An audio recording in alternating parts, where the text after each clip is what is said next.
When you say Bud, you've said a lot of things nobody else can say.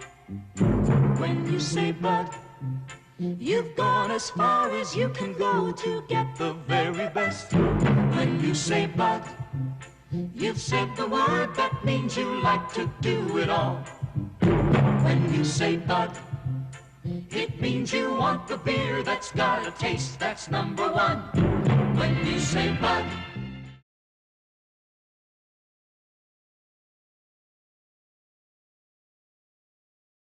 Hello and welcome back to Brand Management, the show that explores the history of your favorite brand mascots. In the last episode, we explored the history of Bud Light's Spuds MacKenzie. Today we take a look at 6 Forgotten Budweiser Mascots.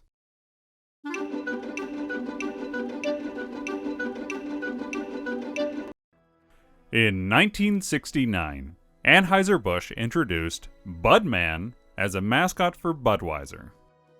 Budman was depicted as a superhero with a beer belly and a large chin and nose.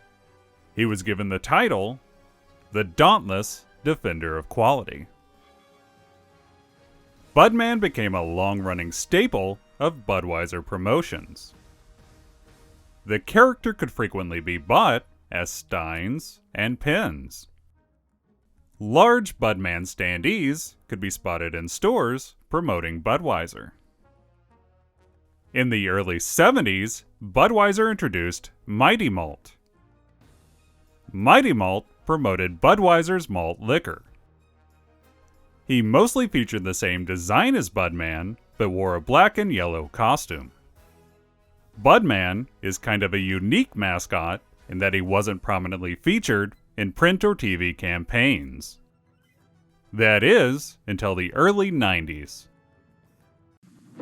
This summer, you can win one of 50,000 prizes worth over $1 million by finding one man. I'm back, and this time I brought friends. An updated version of the character appeared in the 1991 Search for Budman sweepstakes.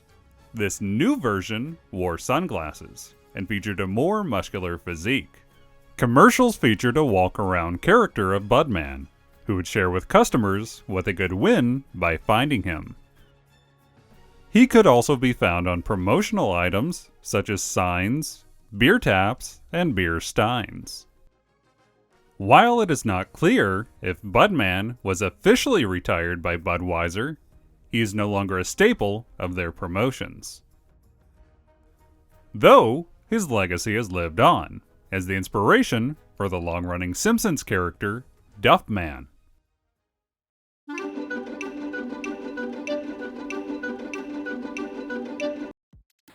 This one is sort of a different kind of mascot.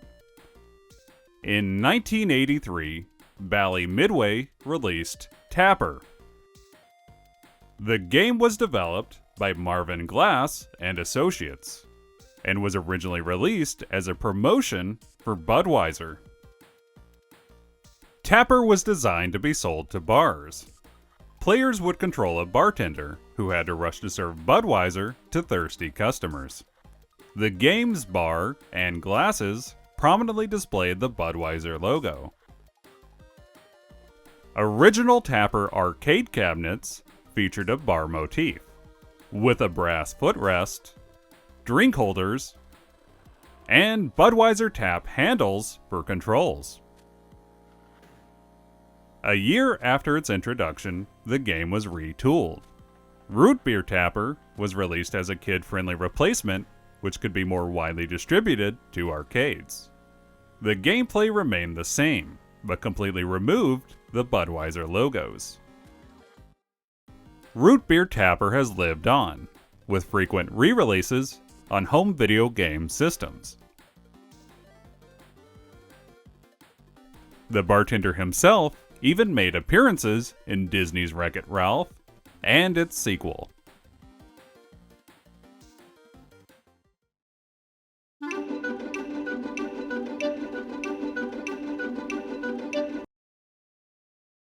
In 1979, Budweiser released one of their strangest series of ads.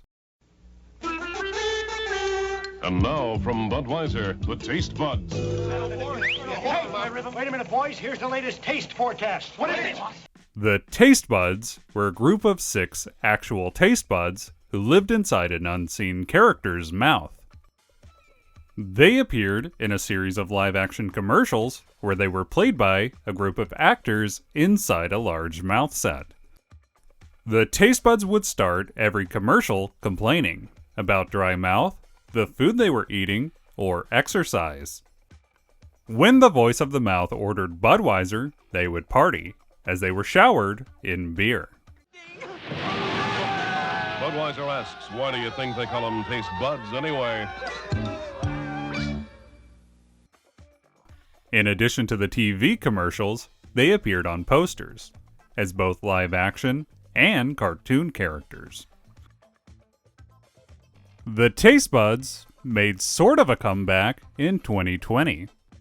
A Super Bowl ad featured Post Malone attending a convenience store, where small people controlling his brain had him try Bud Light Seltzer. When he drank it, his taste buds celebrated. Tastes great. This version of the Taste Buds features a group of men in swimwear celebrating as they are showered in seltzer. They've continued appearing in a series of ads where others try the drink. All right, Taste Buds. Finally, a hard seltzer they actually like. Taste great, taste great, taste great, taste great. Can we dance?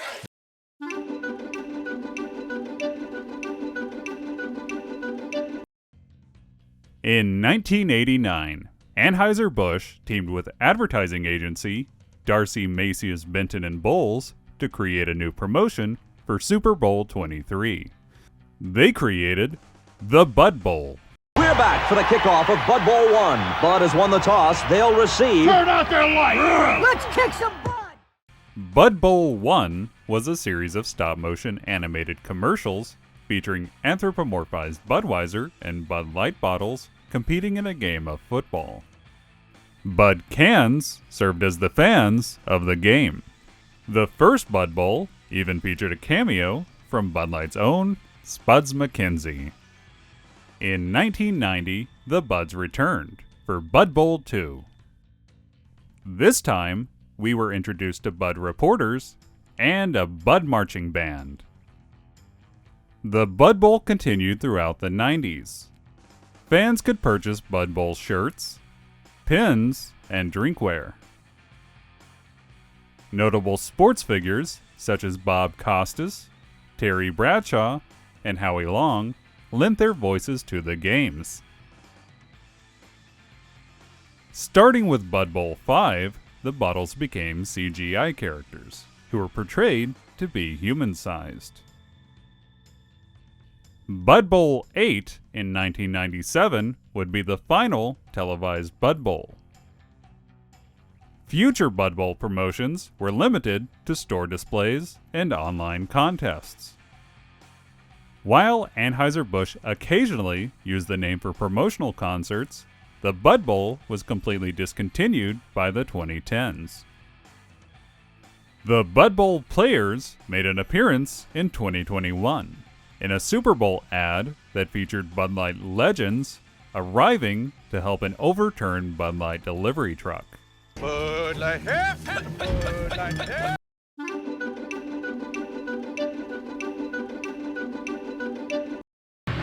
Crack open a smoother, better draft. In 1993, Anheuser-Busch introduced Ice Draft, which was soon renamed to Bud Ice. Anheuser-Busch teamed with advertising firm Goodby, Silverstein and Partners, who are known for introducing the successful Got Milk campaign.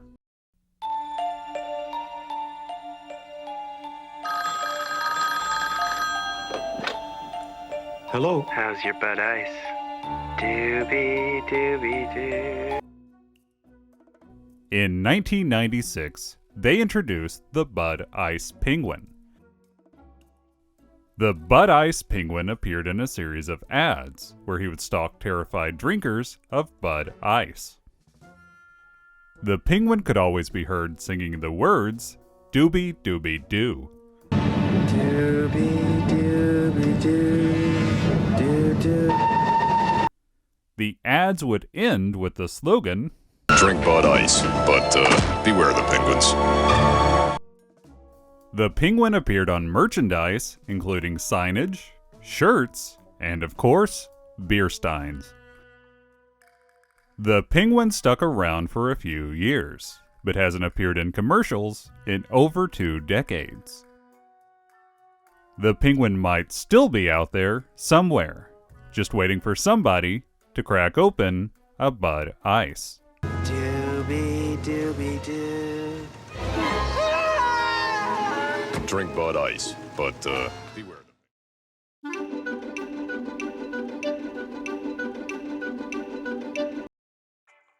The Budweiser Frogs were created in 1994 by Dave Swain and Michael Smith of Darcy Macias Benton and Bowles. During the Super Bowl in 1995, the world was introduced to the Budweiser Frogs. Budweiser. Bud. The first ad featured a trio of frogs croaking the sounds Bud, Wise, and Eventually, they croaked together to form Budweiser. Budweiser. Budweiser. The first Budweiser Frogs commercial was directed by Gore Verbinski, who would later go on to direct such films as Pirates of the Caribbean and Rango. The frog puppets were created by Stan Winston Studios, who had recently worked on Jurassic Park. The commercial was a hit, and Budweiser launched the frogs into their own advertising campaign. The frogs came to be known as their individual sounds, Bud, Wise, and In one noteworthy commercial, Bud met a female frog named Light. Bud. Wise. The frogs could be found on a variety of merchandise, including steins, shirts, and figurines.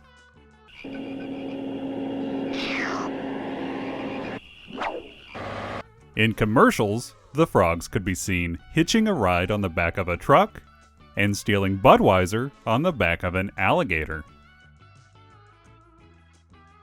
After 3 years of success with the frogs, Budweiser mixed up the formula with the help of Goodby Silverstein and Partners. During 1998's Super Bowl, the world was introduced to a pair of chameleons named Louie and Frankie. Those frogs are gonna pay. Let it go, Louie, let it go. Louie hated the frogs and sought to replace them as the mascot for Budweiser. These characters also became a massive hit, and eventually became the primary focus of the Budweiser ads. Louie and Frankie merchandise also became a hit, and included such items as a talking mug and an album of classic rock hits. The Budweiser commercials led into a long-running narrative surrounding these characters. Eventually, Louie hired a ferret to assassinate the frogs.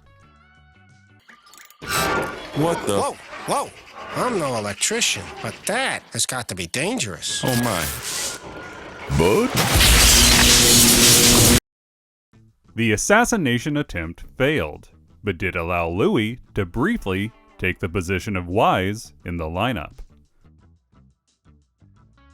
Ultimately, all of the frogs and lizards were fired, and the ferret was hired as Budweiser's main mascot. While the ads were a hit for several years, there was some controversy.